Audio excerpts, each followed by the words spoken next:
What the fuck? Punk Revolution now! What the fuck? He's going crazy because he's got a tripod now! Yeah, baby! I got a tripod! I got a fucking tripod! Look, I can do this. And I can do this.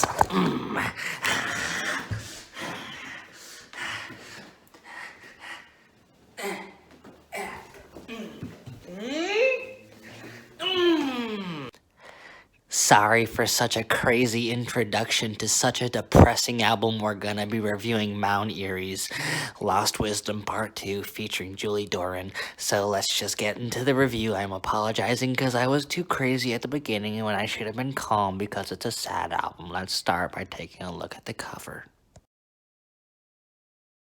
This album artwork is very similar to the album artwork of Lost Wisdom Part 1, released back in 2008, which both albums feature a fire on the album artwork. That one the first one had a house on fire. This one has, I'm not really sure, something on fire. And musically, they're pretty similar too. They're both going to feature stripped back acoustic guitars, indie folk, lo-fi, beautiful arrangements. Both are going to feature Julie Doiron's beautiful vocals. But lyrically, they're going to be quite different because this album, Lost Wisdom Part 2, is going to continue exploring the lyrical themes we heard in his previous two albums, A Crow Looked at Me and Now Only. For those of you unfamiliar with Mount Eerie is the musical project of Phil Elverum, and I have to explain this just for the context of the album, but tragically, 3 years ago, Phil Elverum and his wife had their first child, and then only 3 months later, his wife passed away of pancreatic cancer. It was just such a fucking heavy, emotional experience.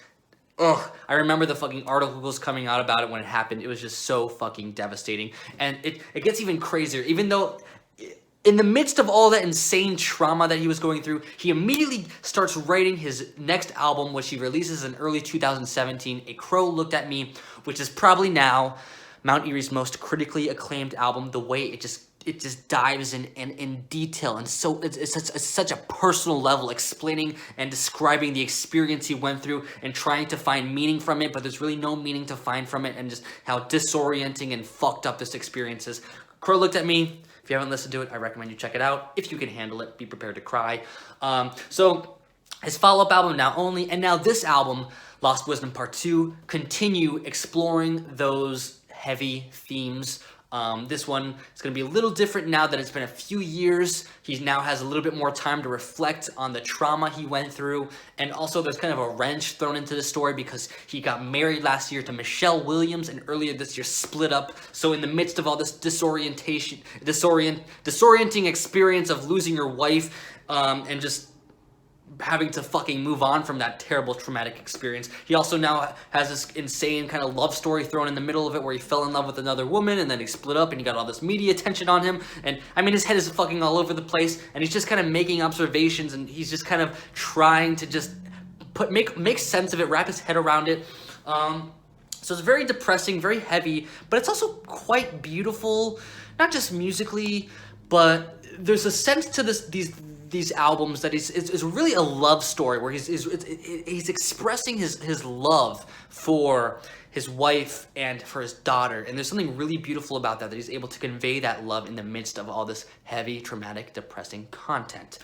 Musically, this album, if you like The Crow Looked at Me, you're gonna like this one too. I would say lyrically, the lyrics in this album aren't quite as devastating, aren't quite as powerful, and musically, it's also not quite as powerful as A Crow Looked at Me, but it's still a very pleasant album.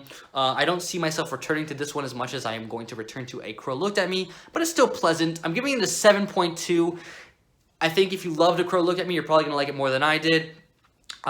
So yeah, if any of that sounds interesting to you, go check out Mount Eerie's most recent albums. This was probably I had that crazy introduction where I was jumping around naked, and now I have to review a depressing album, and I have to give it a 7.2 like a dick. I should be giving it a 10 because where's my fucking empathy? What the fuck is wrong with me? Punk Revolution nailed.